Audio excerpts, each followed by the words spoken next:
Morning, you guys. We are back to read our book together. I will pick up where I left off. I think last week I started to. Um,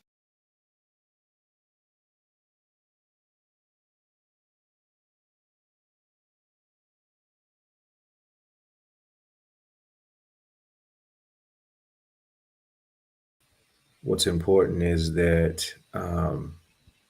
we actually get the information needed and we have discussion too. So I'm just going to keep reading all the way up until our 7 minute mark, but we'll stop and discuss in between time. Okay. So let's go ahead and read on. Oh, just to recap from last week, we talked about the two sentence. Um, let's see, let me do it from here. We talked about the two sentence um, concept, which was that if you want to become wealthy, then you have to find out what the top 5% do.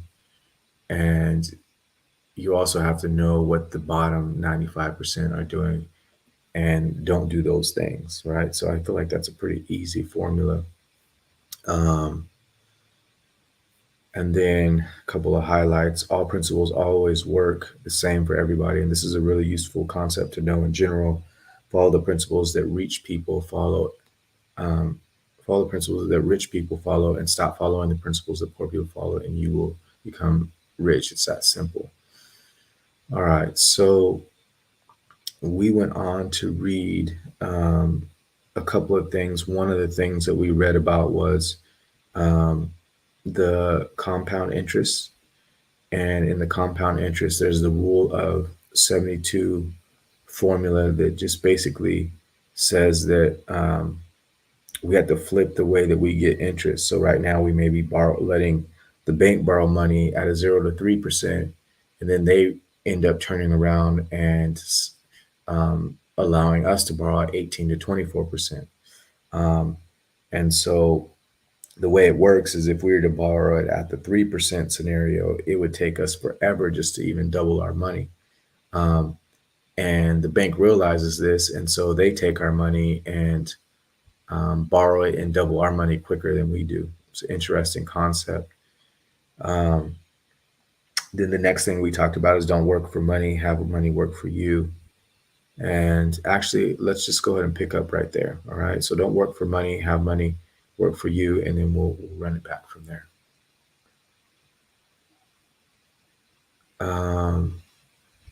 Let's see. All right. So poor people only understand how to work for money. What do I mean? Money, or many poor people are hardworking individuals who have a job that they either classify as a good job or a bad job. Let me tell you, a job is a job. Some jobs pay more money than others, but it doesn't change the fact that you are trading time for money. The reason people work for money is that they believe that time is money. Rich people know that time is not money. Time is infinitely more valuable than money. To prove it, think about this. If you run out of money, you can always get more money, but if you run out of time, it's over. You can't get more time. Learn how to stop trading your time for money.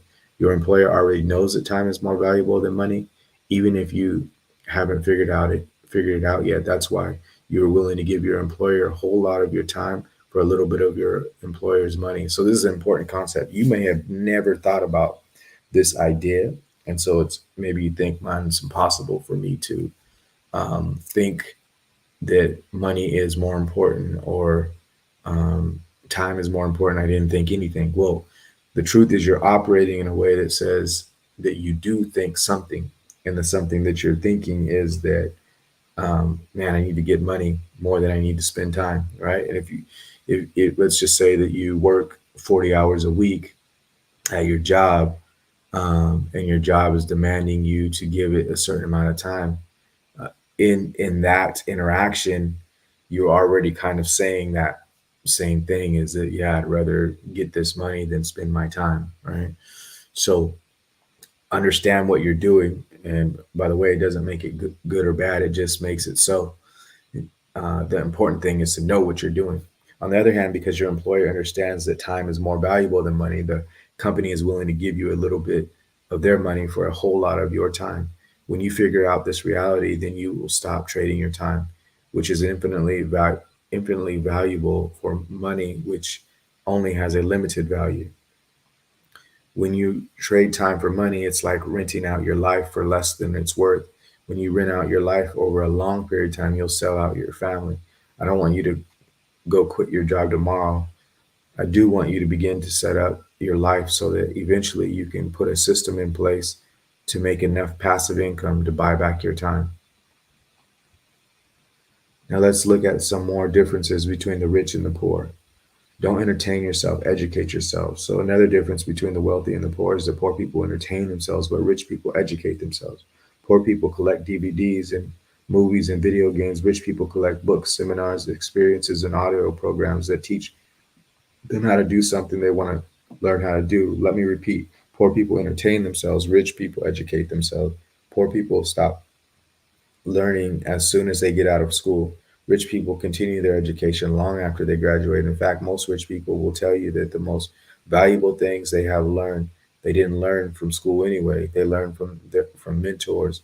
They learned from the seminars. They learned from books. They learned from audio programs. They learn the things that they want to learn from people who know what they want to learn. Pe- Poor people entertain themselves. Rich people educate themselves. Stop entertaining yourself and start educating yourself. Throw away your television. I believe that people who are financially challenged should not watch television until they are financially free.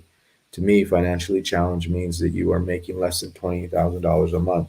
If you are making less than $20,000 a month and you don't feel financially challenged, you eventually will feel challenged because as your children get older and your parents get older, you will begin to experience additional responsibilities that get more expensive on both ends.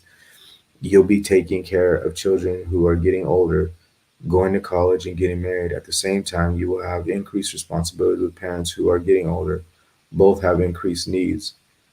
If you are making less than 20,000 a month, at that point you're going to find yourself in a financial crunch or feeling guilty about what you wish you could do but can't. I realize that $20,000 a month may be hard for you to conceptualize, but 20,000 a month will eventually seem like a little bit of money to you if you will trust the principles of this book and apply them to your life. So if you can see, if you can believe it, if you can see it, if you can believe it, then you can achieve it. You will eventually see that making $20,000 a month is not only possible, but it's very, very probable if you follow all of the principles in this book. Now that you are contemplating 20,000 per month, let me tell you why say getting rid of your television is so important. There are actually many reasons, so let's examine some of them. The television is a cultural hypnotic device. It is used to influence and control society. The programming, the news media, and the commercials have a profound effect on the financial situation of most people. The television creates a victim mentality as people watch the rapes, robberies, and murders on the evening news or on violent TV dramas. People become more and more fearful. The commercials create a consumer mentality that encourages people to buy things they don't need and can't afford. TV keeps people trapped into thinking they're powerless and that changing their financial situation is impossible. The exact opposite is true. You are the one who has the best chance of changing your financial life, not the government and not a social program. Another problem with television is that it promotes the philosophy that the main purpose of money is consumption or buying things. But the truth is that the more important function of money is for creating wealth. So I'll stop right there real quick and just kind of think about um, what's happening here. And so what's happening here is we're looking at um, some concepts of changing our mind over about how we think about money and and then what goes on um, with our money that's different. And so the idea of not entertaining ourselves and changing things into educating ourselves. There's so much out there, and like one of the concepts that popped into my mind as I was reading over those that section is that um, a lot of times, whatever situation is happening, if it's not getting better or growing, it's actually decreasing or it's disintegrating. And so If we're not educating ourselves, we're headed that way. And I think, overall, I don't want to talk bad about, well, I mean, it is what it is. Entertainment and those kinds of things um, don't help or um, bring our mind to the places that we need to long term, especially us constantly doing that versus educating ourselves. And the idea of throwing out our television because of what it does to our minds and our focus is a really interesting and useful concept, right? The final arguments that I will give in favor of poor people getting rid of their television is this: the time it takes to watch it. The average American spends 4 to 7 hours per day watching television. And that's kind of, an interesting stat, but again, a useful stat for us to be able to look at. The valuable time could be used to learn something or do something that can create wealth. When I was broke, I got rid of my television, and it was one of the best things I ever did. I can honestly tell you that getting rid of my television was one of the most important things I've ever done that has contributed to my wealth. So get rid of your television until you get over the financial hump. Benjamin Franklin said, if you empty your purse into your mind will fill your purse with your gold. I'm going to give you the Myron Golden version of it. And it was this: whoever puts the most money in your mind, that's who has most of your money. Let me explain. Advertisers spend millions of dollars to put messages in your mind. You cannot compete at that level, so they automatically have an advantage over you. If the advertisers put more money into your mind than you do, then the advertisers will have more of your money than you will, because all of the money they invest in your mind causes you to think about what they want you to think about. Why should you buy more of their products? Since you can't compete at that level, you've got to cut off the advertisers, turn off the television, turn off the radio, put down the newspaper, stop reading the magazine, and stop focusing solely like a fanatic on how you are going to become financially independent. Start focusing solely like a fanatic on how you are going to become financially independent. Becoming rich can't be something that you do haphazardly. It has to be something that you are intent on making work. In order for that to happen, you've got to cut off all the influences that are pouring money into your mind, then more money into your mind than you are. You may be thinking, if I do this, how will I know what is going on in the world? That's exactly what they want you to think. My question is, if you can't do anything about what is going on in your world, in your own world, how are you going to do something about what's going on in the world? With all this in mind, do you think that you can still afford to watch television before you become wealthy? So, pretty convincing concepts to help us think about, like, um, the money that is being poured into our minds and how we can switch over that concept. Man, if I could start putting more money into my mind, it'd be a huge deal. But part of that is I might not be able to compete with the advertisers at this point in time. So cutting them out helps me to win the race. Most rich people don't have jobs. Another difference between poor people and rich people is that poor people have jobs, whereas rich people own businesses. More than 80% of rich people become rich by owning their own businesses. Poor people seek to get a job. Rich people look to give somebody else a job. Think about it. Rich people value their time so much that they hire people to do things they don't want to do. But poor people will gladly get paid to do what those of us who are rich really want to do. Understand that the word job, job, is the most perfectly spelled word in the dictionary, job. It is an acronym that stands for jump out of bed, get on the journey of the broke, so you can remain just over broke. I want you to get to the place in your life where the word job makes you cringe. I hope that by now you don't like the idea of selling your time to somebody else, because then you are selling your most valuable asset for pennies on the dollar. Poor people seek to get a job, whereas rich people own businesses. If you want to be wealthy in your own and own your own business or businesses, then you are starting to get the idea of this book. Later in this book, I'm going to share with you my business plan, which has absolutely changed my life. If so, or it's so simple, even a fifth grader could understand it. Rich people, this will be our last section here. Rich people don't set limits for themselves. Rich people think either or. Rich people think both and. What this means is that poor people look at every choice as a process of elimination. For instance, a person might think, I would like to do what I love, but I have to pay my bills. That statement implies that you can't have both. We buy into truisms that aren't true, like the saying, you can't have your cake and eat it too. Of course, you can have your cake and eat it too.